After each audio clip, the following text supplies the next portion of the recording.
नाज़रीन, सिंध में कड़े तरीक़े से बेदर्दी से ज़ालिम मानू पत्थर दिल इंसान नंढड़न मासूम अबहम थन प्याक न्याणन से ज़ुल्म कन था, जिनसी डाढ़ा जो निशानो बनाइन था, ज़्यादती कन था, जिनसी तशद्दुद जो शिकार बनाइन था, अड़ा अखिन बूट अंधा जानवर सिफ़त इंसान जिनके का शनास ना है।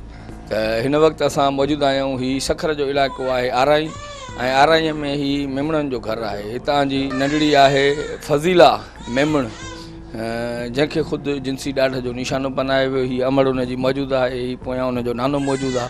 उन सां ॻाल्हाईंदा। छा नालो आहे तव्हांजो? मुझो नीला नालो आहे। छा वाक़ियो पेश आयो? वाक़ियो इहो पेश आयो, मां न्याणी खे ॾिना पैसा, त हिन सौदो वठी आहे, रेड़ी वारो वञे थो वाह जी तरफ़ ॾे। न्याणी वई मुंहिंजे ॾे सौदो वठण, हिन झट देरि कई। मां हिन पीउ खे चयमि, ॾिस त मतिलबु छोकिर मतिलबु यको वई आहे सौदो वठण, मोटी न आहे, यको ॾिसोसि त छो देरि कई अथई। वाह वाह ॾे ॾिसोसि हेॾे त हे वियो पंहिंजे वॾे पुट खे वठी वियो ऐं पंहिंजे भाइटे खे। मां पंहिंजी न्याणी ॻोल्हे चाच ॾिसी चवंदी ॾिसो छोकिर काॾे वई। वाह त वई त वाह न वई, हे विया ॻोल्हण मुंहिंजी न्याणी खे। वञी ॾिसण त माना उते फार्म आहे मुंहिंजे वॾे ॾेर जो, उते को हुनजो नौकर बीठालो राहिब जोगी। मुंहिंजी न्याणी खे बांह खुशी के होॾे वठी वियो। मुंहिंजी न्याणी सां सलाह कई, आवाज़ ॿुधो मुंहिंजे पीउ उन रड़ी कयो मुंहिंजे न्याणी सां। माना साफ़ी थी थिए। माना पंहिंजे पुट खे बि चयईं, पुट हेॾे सरी अच, जंग जो मंडो आहे, भित न टपी सघियो। उन पुट खे भित टपायो, उहो भित टपी वियो। पंहिंजो पुट? उहो मुंहिंजो वॾो पुटु। अच्छा, वो भित टपी करे वियो हुन? हा, भित टपी वियो। मुंहिंजे ॾेर जे पुट खे बि वठी वियो। अब्दुल कदीर ऐं शौकत भित टपी विया। उहो मुजरिम ज़ालिम भॼी वियो मुंहिंजो ॾिसी करे। मुंहिंजी न्याणी खे पंहिंजा माना घर बाती खणी आया। उहो पोइ भॼी वियो, हिन महिल गिरफ़्तार न थियो? गिरफ़्तार न थियो आहे। असांखे इंसाफ़ घुरिजे। मां अपील थी कयां, मुंहिंजी न्याणी न चाहिजे, मूंखे इंसाफ़ घुरिजे। घणी देरि तव्हांजी न्याणी गुम हुई जंहिंखां पोइ तव्हां ॻोल्ही? न्याणी मुंहिंजी एतिरी तक़रीबन 4 वॻे निकिती, शाम जा 5 थी रहा। राहिब जोगी छा कंदो आहे? मुर्गी जो फार्म आहे, उते राहिब जोगी नौकर बीठल हो, मुलाज़िम मज़दूर। माण्हू इहो अकेलो ई हुयो, ॿियो कोन? अकेलो माण्हू हुयो, कोई गॾु न हुयो। मुजरिम इहो ई आहे, हिकु ई आहे राहिब जोगी। उनखे तव्हांजे मुड़ुसु तव्हांजे पुट अखियुनि सां ॾिठो, अखियुनि सां ॾिठो। मुंहिंजे वॾे ॿिए नंबर ॾेर सां उनजो पुटु ॾिठो, शौकत अली। उहे शायदि आहिनि। मुंहिंजो वॾो पुटु शायदि आहे। तव्हांजी न्याणीअ जी उमिरि घणी? 5 साल। तव्हांजो छा मुतालबो आहे, छा थिए? हाणे असांखे मुतालबो इहो आहे त राहिब जोगी गिरफ़्तार थिए, हिनखे सज़ा ॾियणु घुरिजे। तव्हां ॿुधायो छा थियो वाक़ियो? मां आयुमि त साईं माण्हू ॾिठमि हेॾे होॾे हुजूं हिते आयुमि त मूंखे हिन माईअ ख़बर कई छोकर मुंहिंजी। चयईं त छोकर सां ॾाढाई करे वियो आहे फलाणो माण्हू। ॿुधी साईं, पोइ मां हिते बेहोश थी वियुमि। मां जॾहिं माण्हू आहियां, मां अॻु में ई बीमार आहियां। पोइ वरी मां हिते ई वेही रहियुमि, काॾहें बीमार न वियो आहियां। अच्छा, हाणे इहो ॿुधा त इनखे तव्हां राहिब जोगीअ खे सुञाणो पिया? न असांजो ॾिठल ई न हो? असली ॾिठल ई न हो। इहो ॻोठ जो नालो बि हाणे था ॿुधूं, जंहिं महिल एफआईआर में आयो आहे। ॿुधी साईं, असां फार्म में ॾिसंदा हुआसीं, इहा ख़बर न हुई त काथों जो आहे या काथों केरु आहे। पुलिस तव्हां सां मदद कई? पुलिस बसि तंहिं महिल ई मदद कई, जेका पुॼी सघी हुननि सां एफआईआर थी वई त उते विया त पोइ उते अलाए छा बि थियो। अकेलो माण्हू आहे, ॿियो कोई हिन सां जोड़ में गॾु न हो? न, हिते ॿियो कोई कोन हुओ।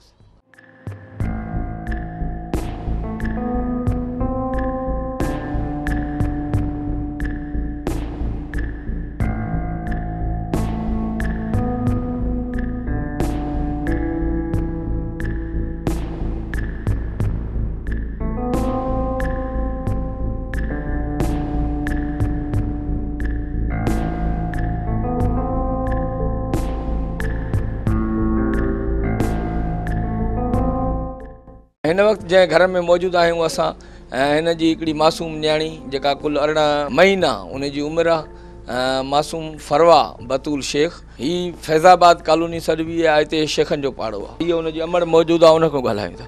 हाणे ॿुधायो त छा थियो कीअं हीअ ॿार वई सोट सां हिते खेॾण वई हुई जंहिं महिल सौदो उहा वठी आई हिते पंहिंजे घिटीअ में हुनखे छॾियईं त छोकर मुंहिंजी न मोटी हेॾां चई चाची नंढड़ी घर आई आहे मां चयो पुट उहा त तोसां गॾु हेॾे त न आई आहे चाची चई मां हिते अॻियां दुकान ते छॾियो त मांसि मां चयो हिते ॻोल्हेसि पंहिंजे ॻोठ में हूंदी काॾे वेंदी नंढड़ी असांजी हितां त उन ॻोल्हा करे रही त मां बि उथियमि पंहिंजी भाॼी उते चुल्हि ते उछली त मां छोकर काॾे वई असां सॼो पंहिंजो पाड़ो जेको बि आहे ॻोठ असां हिकु घर ॻोल्हियो आहे खटनि हेठियां नालियुनि ॾांहुं काथां बि असांजी नंढड़ी न लधी हितां घर मां निकिरण जे घणी देरि खां पोइ तव्हां 20 मिंट खनि थिया हूंदसि 20 मिंटनि में छोकिरी असांजी ॼण झपिजी वई ॼण त कांव जो बच्चो बसि खजी वियो ऐं पुलिस माना कखु वीणो न कयो आहे असांजे वॾनि जे हूंदे सूंदे उन्हनि एॾो दॿाउ विधो तंहिंखां पोइ हिते आया आहिनि हा हिते आया आहिनि त एसपी पाण न आयो आहे उनजो नंढो आयो आहे उहो हिते असांजी घिटियूं ॾिसी हलियो वियो चई इहो कचिरो हितां परे करायो जेको हितां साम्हूं ॾिसी आयो त पियो आहे इन्हनि जे हेठियां ॻोल्हियूं नालियूं ॻोल्हियूं हाणे हिते नंढड़ी जो हुजे हा त असांखे पाण खे न लभे हा तव्हां ॾिसंदा हूंदव त अहिड़ा वाक़िया था थियनि जंहिंमें बाबा नंढड़ियुनि सां वॾी ज़्यादती हे हो इहे बि तव्हां जी असां ॾिसूं था इन करे त असांजा ॿार वेंदा ई न आहिनि हिन सां ॿ न्याणियूं मुंहिंजूं गॾु हुयूं तव्हांजो मुड़ुसु छा कनि मज़ूर आहे नाज़रीन हीअ आहे ॾाढी हुन नंढड़ीअ जी ॿुधाए छा थियो आहे ॿुधायां थी मां असां सब्जी पे पीढ़ियूं वधीसीं गोगड़ुनि सां मुंहिंजी पोटड़ी रांदि पई खेॾे अमर लाइ हेठि खट अथऊं लाथी आहे त हिन घर में वई आहे हिते मुंहिंजी ॿी पोटड़ी मुंहिंजे ॿिए पुट जी न्याणी उन जे कढ वई आहे हट अथऊं सोदड़ो वठी मोटियूं आहिनि हिते दरवाज़े जे कुंड ते न्याणी आई आहे हितां गुम थी आहे झपिजी वई असां ॾाढी ॻोल्ही पुलिस भला न हली कई छा हिन महिल ताईं कुझु न कयो असली असांजी का तव्हां नवर न आई अथऊं असां ग़रीब जॾहिं मज़ूरी करे बचा पालियूं पोइ उन्हनि जा ॿार घिटियुनि में वञनि उन्हनि जा झपिजी वञनि छो एसपी कुझु नथो करे उनजो पंहिंजो को मिट माइट वञे हा उहो कुझु न करे हा हींअर मुंहिंजी भेण हीअ अटो आणनि हट अथऊं राति जो पचाइनि उहो खाइनि ही ग़रीब आहे त न कोई मदद नथो करे छो एसपी आहिनि डीएसपी आहिनि उहे सभु अमीर आहिनि अमीरनि लाइ आहिनि उन्हनि जी मदद थिए असांजी मदद न थिए तव्हां इहे वाक़िया बि ॿुधंदा हूंदव नियाणियुनि सां कहिड़ा कहिड़ा पोइ उहो सम्झनि था इहो कुझु नथा सम्झनि उहो असांजी दिलि ते छा थो गुज़रे खैरपुर जी सोशल वर्कर शहनाज शेख साहिबा उन सां ॻाल्हायूं था छा वाक़ियो थियो मूं पहिरें ॾींहुं ई एसपी खे ऐं थाणे ते ए सेक्शन एसएचओ खे मां इहा इंफॉर्मेशन ॾिनी त बाबा नंढड़ो ॿारु आहे उहो गुम थी वियो आहे महिरबानी करे का तव्हां टीम हिकिड़ी ठाहे ऐं इनखे ॻोल्हा जी कोशिशि कयो पर 6 ॾींहं गुज़री विया हुननि का बि अहिड़ी जेको आहे सो कार्रवाई कोन कई न ई लोकेशन चेक करण आया मूंखे त तमामु घणो अफ़सोस इहो थियो त भला हिकिड़ो इंसान जो बच्चो जहिड़ो जाॻंदो हिकिड़ो औलाद बच्चो जिगर जो टुकड़ो इन अॻुवा थी वियो आहे ऐं पुलिस जेका अवाम जी मदद जे लाइ वेठल आहे उन्हनि का बि इन जो जेको नोटिस ई न वाक़िया बि ॿुधंदा हूंदव नंढड़ियुनि ॿारनि सां रेप जा इहो त ॿुधी करे अञा वधीक त इहो हाइसो आहे पूरे ॻोठ में इहो ख़ौफ़ ऐं हरास आहे कोई बि पंहिंजे बचे खे ॿाहिरि दर ताईं बि नथो छॾे छो त असां वटि जेको कानून आहे ॼण झंग जो कानून आहे ग़रीबनि जे लाइ त कानून आहे ई कोन कानून ऐं जेका चमचागिरी आहे सियासी बोतारनि जे लाइ आहे उन्हनि जे प्रोटोकॉल जे लाइ आहे ग़रीब अवाम अगरि पीड़िजे थो पियो अगरि उन्हनि सां कोई बि मसइलो थिए थो त एसपी खैरपुर एक्शन ई नथो वठे नोटिस ई नथो वठे न ई को का मदद थो करे त माण्हू हुनखे हार वठंदा पाराईंदा नोटनि जा असल में अदा एसपी खे हार पाइण जा वॾो शौक़ु आहे इहे हार बि उहो पाण घुराए रखंदो आहे त अचो मूंखे हार पारायो मोनिका जो बाबा ऐं चाचो मूं वटि आया हुआ रोई करे मूंखे दाहूं ॾिनो त असांखे त 5 रुपया बि खीसे में कोन हुया जो असां एसपी खे हार पारायूं हालांकि उते हार वता ठहिया पिया हुआ असांखे चयूं त इहे एसपी खे पारायो इहो आहे अंदाज़ एसपी जे हिते वाकई चयूं या बिल्कुल भी ना मूं वटि रिकॉर्डिंग पई आहे उन्हनि जी चओ त मां तव्हांखे वीडियो ॾियां तव्हां जो अदा गुलनि जा हार एसपी खे पाराया उहे छाजे करे पोइ पारायव केस त क्लियर थियो कोन हुननि चयो अॼु तरह असां केस सफ़ा क्लियर थी विया माण्हू नॉमिनेट थी विया आहिनि उन वजह सां गुल घुराया हार पारायासीं बाक़ी असां पारायासीं गुल कंहिं घुराया था वो एसएचओ हुयो चांग साहब तव्हां त कान वठी विया हुन इहो मुनासिब त न पियो लॻे न तव्हां सां एॾो वॾो ज़ुल्म थियल हुयो ऐं तव्हांखे चयो वियो त तव्हां असांखे हार पारायो इहा हिकिड़ी वॾी अफ़सोस जी ॻाल्हि हार पारायो एसएचओ असांखे चयो बाबा मां पंहिंजी तरफ़ तव्हां आंदा ने तव्हां पारायो साहब यानी जेको एसएचओ उन गेम खेॾी तव्हां सां चांग साहब हुयो उन सां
मोनिका लाड़े क़तल थी उन में जेके जवाबदार पकड़िया विया नॉमिनेट किया विया शुरू में तो हे 3 जवाबदार नॉमिनेट आहिनि उन वो कुझु ॾींहंनि जे खां पोइ उन जी हिकिड़े जी DNA टेस्ट अची वई अब्दुल्ला जी बाक़ी चई त ॿियनि जूं DNA टेस्टियूं पोइ रहियल आहिनि जीअं बि अची वेंदियूं उहे बि तव्हांखे असां क्लियर करे ॾींदासीं 2 महीना थी विया आहिनि उन जूं आहिनि बि सभु ॿई गॾु ॿधल शर बि अब्दुल्ला बि गॾु ॿधल आहिनि त शर जी DNA टेस्ट जेको आहे अॼु ॾींहं ते ज़ाहिर न कई वई आहे न हुन खां लाइ बि जज जे साम्हूं सौ चोट कराई आहे न असां मालिकनि जे साम्हूं सौ चोट कराई आहे केस जेको असांजो पुलिस इन्वेस्टिगेशन कयो आहे उहो असांजो केस पुलिस ख़राबु करे छॾियो आहे हुननि जे हक़ में करे छॾियो आहे असां सां ज़ुल्म था कनि असांजो इंसाफ़ कयो वञे खुदा कारण चीफ जस्टिस पाकिस्तान के चीफ जस्टिस सिंध के असांजी अपील आहे त खुदा कारण पाण न्याणियुनि जे वास्ते असांजे न्याणीअ जो अदुल ऐं इंसाफ़ कयो वञे इहे असां हिन पुलिस मोह असां मुतमइन आहियूं असां पुलिस इंक्वायरी ऑफिसर अहिड़ो को विहारनि नए सिर इंक्वायरी थिए जेको ऑफिसर ताक़तवर हुजे ऐं ईमानदार ऑफिसर हुजे असांजो हिननि ऑफिसरनि ते कंहिं ते बि इतबार कोन्हे हे पैसनि ते विकाणल आहिनि ऑफिसर जेका बि पुलिस आहे हे पैसनि ते विकाणल आहे मोनिका लाड़ क़तल करे छॾियो असां हिन महिल ताणी असांखे न पुलिस बि विकामजी वई आहे असांजो हक़ ई कोन्हे करे न पुलिस जी करे न टेस्टियूं थियूं ॾियनि के छोकिर जूं न हुननि जूं गिरफ़्तार कोई कया त उहे आमे साम्हूं असांखे बीट जे साम्हूं असांजे साम्हूं कराइनि अलाह जो नालो ठनि वारसनि जे चवण जे मुताबिक़ जेके मुलविस जवाबदार हुआ उन्हनि खे आज़ादु कयो वियो जेके ॿिया जवाबदार उन्हनि खे गिरफ़्तार कयो उन्हनि जूं DNA रिपोर्ट बि साम्हूं न आहिनि आंदियूं वयूं ऐं सभ खां पहिरियां जॾहिं इहे चवनि त असांखे घुरायो वियो त तव्हांजो बयानु थींदो तव्हां हलो SSP साहिबु घुरायो आहे जॾहिं असां उते SSP ऑफिस पहुतासीं त असांखे गुलनि जा हार ॾिना विया त तव्हां SSP साहिब खे पारायो ऐं जेको आहे जवाबदार गिरफ़्तार थी चुको आहे त असां उन खां मुतालबो कयोसीं त जवाबदार खे साम्हूं आणियो ऐं बयानु उनजो असां ॿुधणु था चाहियूं त वाक़ई उन इहो कयो आहे या न कयो त उनखे जवाबदार असांखे IG साहिबु इहो चयो त इन्वेस्टिगेशन हले थी कुझु ॾींहंनि खां पोइ जेको उन्हनि जा बयान साम्हूं अची वेंदा त हिननि जो मुतालबो इहो ई आहे त जेके जवाबदार मुलविस आहिनि उन्हनि खे साम्हूं आणियो वञे उन्हनि जा बयान रिकॉर्ड कया वञनि ताकी असां मुतमइन थियो त वाक़ई उहे ई जवाबदार आहिनि उन असांजी न्याणी सां एॾो ज़ुल्म कयो आहे हे पुलिस खां बिल्कुलु बि मुतमइन आहिनि चवंदा पुलिस असां खां ज़बरदस्ती करे थी ऐं ज़ोरीअ हार पाए थी ऐं सिविल सोसाइटी माण्हुनि बि उन्हनि खे हार न आहिनि पाराया असां ई उन्हनि खे जेको आहे पीर ॻोठ में असांखे घुराए कुझु प्रेशर करे वॾनि माण्हुनि खां असांखे उन्हनि खां हार पाराया विया ऐं ॾेखारियो वियो त असां ॾिसो त जवाबदार गिरफ़्तार कया आहिनि ऐं जेके मुलविस हुआ जवाबदार उहे गिरफ़्तार उन्हनि खे सज़ाऊं मिलियूं आहिनि ऐं चवंदा असांजो केस बिल्कुलु हथ सां ख़राबु कयो थो वञे इन में बाअसर माण्हुनि जो हथु आहे जंहिंजे करे जेको आहे पुलिस कुझु पैसा वठी करे हिन केस खे ख़राबु करण जी कोशिशि करे थी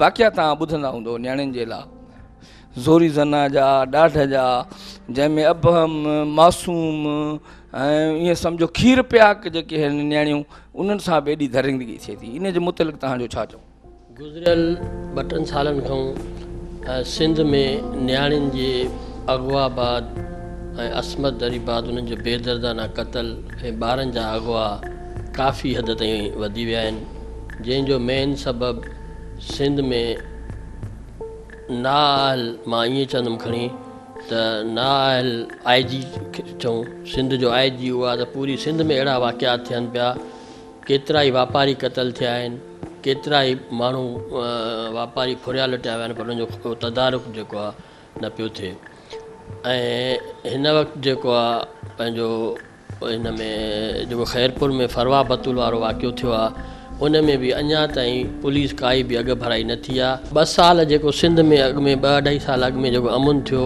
उहो अमन जो जिन ऑफिसरनि में अहम किरदारु अदा कयो उन्हनि जी सॼी महिनत ते पाणी फेरे करे मां ईअं चवंदुमि त जेके सॼो ॾींहुं प्रोटोकॉल ॾियण में पूरा हुजनि उहे कहिड़ो आवाम जो ख़्यालु कंदा ऐं सभ खां पहिरियां आवाम खे तहफ़ुज़ मिले सिंध जे वापारियुनि खे तहफ़ुज़ मिले शहरनि खे तहफ़ुज़ मिले अमन अमान हूंदो त कारोबार बि वधंदो ऐं मुल्क बि तरक़ी कंदो इन अमन अमान सां हर शइ लाॻापियल आहे हाणे इहो मूंखे ॿुधाइजो इन जो छा सबबु आहे त न्याणियूं जेके आहिनि एतिरियूं मासूम जेके माना अबहम नींगरियूं आहिनि जिन जी माना ईअं सम्झो त 1 साल 1.5 साल 2 साल 2.5 3 साल उमिरि आहे ऐं माण्हू उन्हनि सां बि जिनसी दरिंदगी कनि था, उन्हनि जी असमत दरींदे छा इहा का सेक्सुअल फ्रस्ट्रेशन आहे या माण्हू एतिरो त अंधो थी चुको आहे या माण्हूअ खे एतिरो त जेको आहे उहो ग़ालिब थी चुको आहे दरिंदगी, जंहिंसां माना इन्हनि मासूम नियाणियुनि जे मथां माना अहिड़ी क़यामत अची वई। मुल्क में इन बाबति को ठोस ऐं मज़बूत क़ानून न आहे, जंहिंजे करे जवाबदार आज़ादी सां रिलीज़ थी वञनि था ऐं पुलिस तरफ़ों बि उन्हनि ते अहिड़नि दरिंदनि जे लाइ को अहिड़ो को हिकमत अमली या न आहे, सिफ़ारिश जे वर चढ़ी थो वञे माण्हू ऐं उहे जवाबदार आज़ादु थी था वञनि, जंहिंजे करे उन्हनि जी हौसला अफ़ज़ाई थी थिए। अहिड़नि माण्हुनि खे जीअं कश्मीर में वाक़ियो थियो, कश्मीर पुलिस हिकिड़ो कराची मां जेके औरत ऐं ॿारड़ीअ वारो केस में जेके हिकिड़ो किरदारु अदा कयो, सिंध में अहिड़ा ऑफिसर हुजनि त मां सम्झां थो त इनशाअल्लाह हिते कोई बि अहिड़ो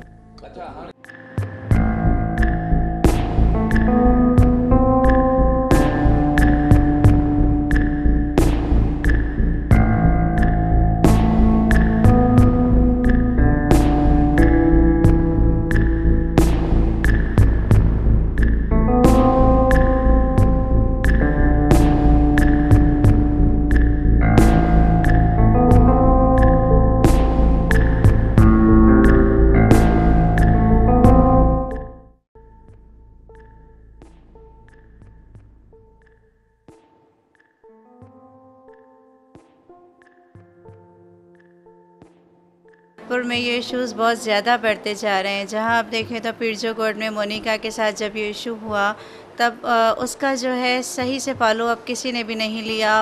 अगर उस इशू को देखा जाता तो इश्यूज़ नहीं बढ़ते। आप देखें छोटी छोटी बच्चियां हैं 7 माह की, 11 महीने की, साल, 1.5 साल, 2 साल, उनके साथ इश्यूज़ हो रहे हैं। अगर कोई किडनैप हो रहा है तो उसका नोटिस नहीं लिया जा रहा। एसपी साहब, डीएसपी साहब, कुछ भी नहीं हो रहा है खैरपुर में। अगर पुलिस जो है ठीक तरीके से इस चीज़ का फॉलो अप ले और देखे कि क्राइम हो किस तरह से रहे हैं, वो जाते हैं डाकू मारते हैं लेकिन बच्चियों के जो क्रिमिनल्स हैं उनको नहीं पकड़ते। अच्छा ये बताइए कि ये जो जिनसी दरिंदगी बढ़ रही है और इंसान इतना हवस परस्त हो गया है, ऐसे ऐसे दरिंदे पैदा हुए हैं जो इन छोटी बच्चियों को भी नहीं छोड़ते, इसके क्या असबाब हैं? सेक्सुअल फ्रस्ट्रेशन बढ़ रही है, क्या है इसको, कौन सी चीज़ है जो ये सिंध में तो ये सूफियों की धरती है, यहाँ पे तो जो लड़की होती है जिसको न्याणी बोलते हैं उसको तो बड़ी जो है इज्जत दी जाती है। हाँ जी, पहले ऐसा ही होता था कि जो बच्चियाँ होती थीं उनको बहुत इज्जत दी जाती थी, लेकिन अब किसी की बच्ची महफूज नहीं है। पहला रीज़न तो ये है कि गुर्बत और महंगाई बहुत ज़्यादा है, जिसकी वजह से पेरेंट्स मजबूर हैं, अपने बच्चों को काम पर भेजते हैं, छोटे छोटे बच्चों को। हालांकि ऐसे होना नहीं चाहिए। अगर छोटी बच्चियाँ काम पर कहीं जा भी रही हैं तो लोग उनके साथ गलत सलूक कर रहे हैं और उनके साथ जो है रेप केसेस वगैरह बढ़ते जा रहे हैं। अगर कोई भी मुजरिम पकड़ा जाता है, अगर किसी भी बच्ची के रेप केस में, जैसे मोनिका केस आप ले लें, उसमें मुजरिम पकड़ा गया, अगर उसको सरेआम फांसी दे दी जाती तो मैं समझती हूँ उसके बाद किसी की जुर्रत नहीं होती कि कोई किसी बच्ची के साथ जो है कुछ गलत सलूक कर सके।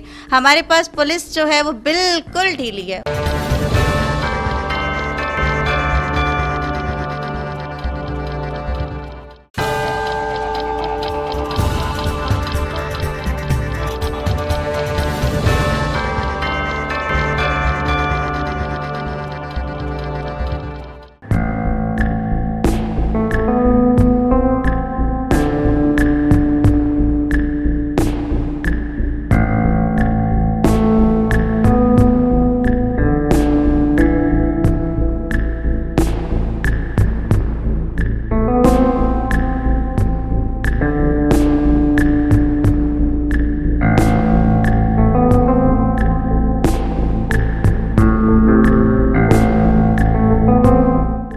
सिंध जी हींअर इहा सूरत हाल बीठी आहे त नंढड़ियुनि अबहम मासूम ॿारनि सां ज़्यादती, रेप, उन्हनि जा मर्डर, जंहिंमें मोनिका जो हिकिड़ो केस हुयो, हिकिड़ो कश्मीर में थियो, माना मुख़्तलिफ़ हींअर एतिरी नंढड़ियुनि ॿारनि सां बेतहाशा अहिड़ा वाक़िया पैदा थी विया आहिनि। सो इन जो छा सबबु? ॾिसो असां वटि हिते क्रिमिनल जस्टिस सिस्टम मज़बूत न आहे। हाणे तव्हां मोनिका लारिक जी ॻाल्हि कई या जेके अॻु में वाक़िया थी चुका आहिनि, केॾा पंहिंजा 2-3 साल में थी चुका आहिनि, पर माण्हू विसारे छॾींदा आहिनि। ऑब्वियसली उहो इन जे करे इहो आहे जेसि ताईं हुनखे पनिशमेंट न मिलंदी कल्प्रेट खे थ्रू द ट्रायल सिस्टम, त उहो न थींदो। ऐं मां सम्झां थो वरी ज़ुल्म जी ॻाल्हि आहे, अफ़सरदा ॻाल्हि आहे, जेतिरी माण्हू मुज़मत करे उहा घटि आहे। ॿाहिरि मुल्क में अहिड़ो वाक़ियो थिया त यकोल उते सोशल मीडिया ते हले हा, पर हिते बदकिस्मती सां उहो मामिलो दॿिजी थो वञे। पर तव्हां वॾा मगरमच्छ बची था वञनि। बिल्कुलु मां तव्हांजी ॻाल्हि सां एग्री थो कयां। सोशल मीडिया जो वॾो किरदारु आहे ऐं ॿिया बि जेकी NGOs आहिनि, एजुकेशन इंस्टीट्यूशन्स आहिनि, इनखे बि आवाज़ु खणणु खपे इन जे बारे में। कुझु इवेंट्स थिया बि हुया, छो त ॾिसो अॼु मोनिका सां थियो आहे, सुभाणे ॿिए कंहिंसां थींदो, ईअं त मामला थींदा वेंदा।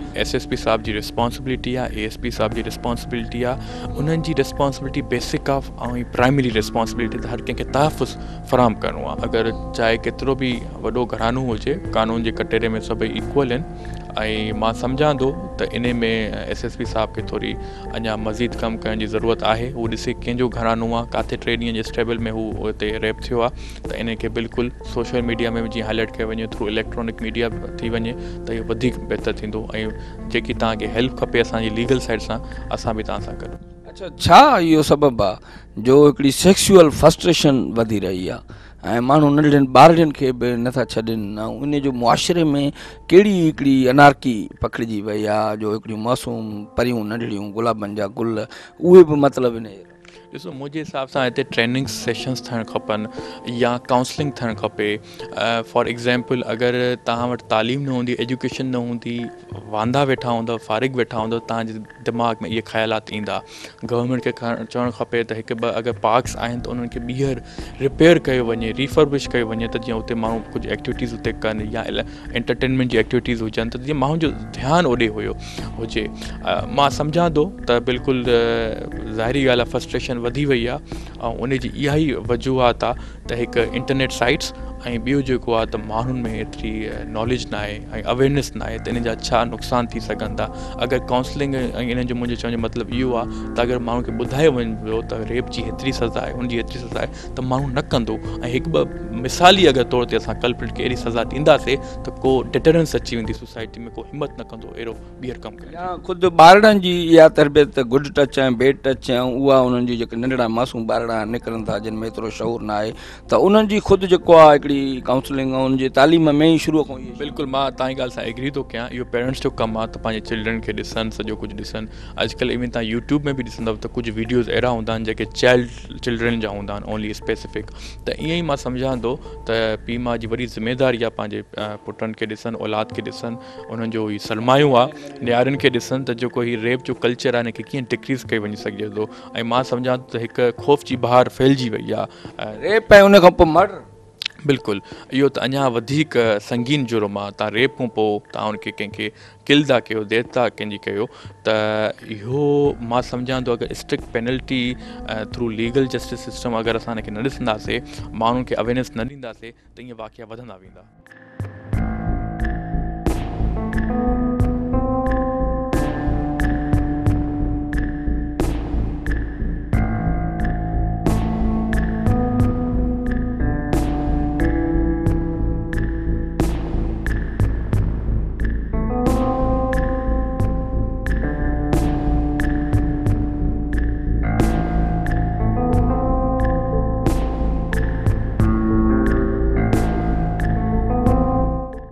इहे नंढड़े नियाणियुनि सां रेप, हुननि जो अगवा, हुननि जो मर्डर, इन्हनि खां मुआशिरे खे कीअं बचाए सघिजे थो? आउं चवंदुसि त एजुकेशन हेठि स्कूल लेवल जीअं अवेयरनेस ॿारनि खे थिए, एजुकेशन त सेक्सुअल एजुकेशन शुरू खां स्कूल खां ई ॿारनि खे ॾियणु खपे। आउं सम्झां थो त असांखे पंहिंजे ॿारनि खे हे बि सम्झो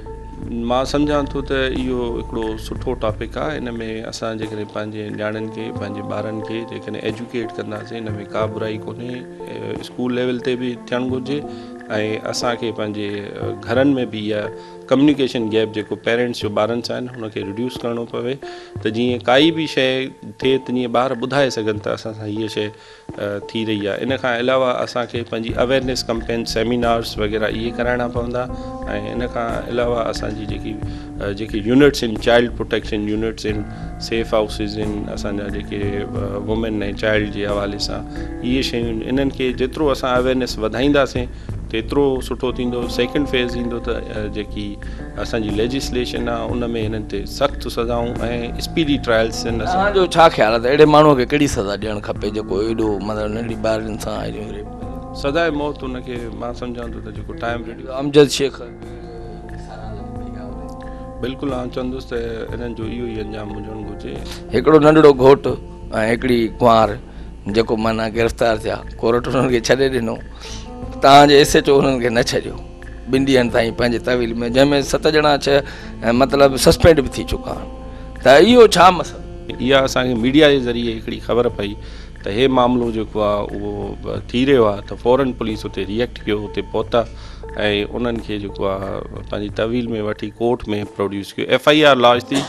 FIR में उन घोट जो या कुंवार जो नालो न हूंदो आहे छो जो उहे त विक्टम्स आहिनि अंडर एज आहिनि लेकिन जज जे साम्हूं उन्हनि खे प्रोड्यूस करिणो हूंदो आहे छो जो उहो ॾिसे त बाबा ही कंहिंजी शादी थी रही आहे। इन खां पोइ जॾहिं FIR खां पोइ अॻिले ॾींहुं असां उन्हनि खे प्रोड्यूस कयोसीं त उते जज साहिबु हिननि खे तक़रीबन 2-2:30 बजे छॾे ॾिनो।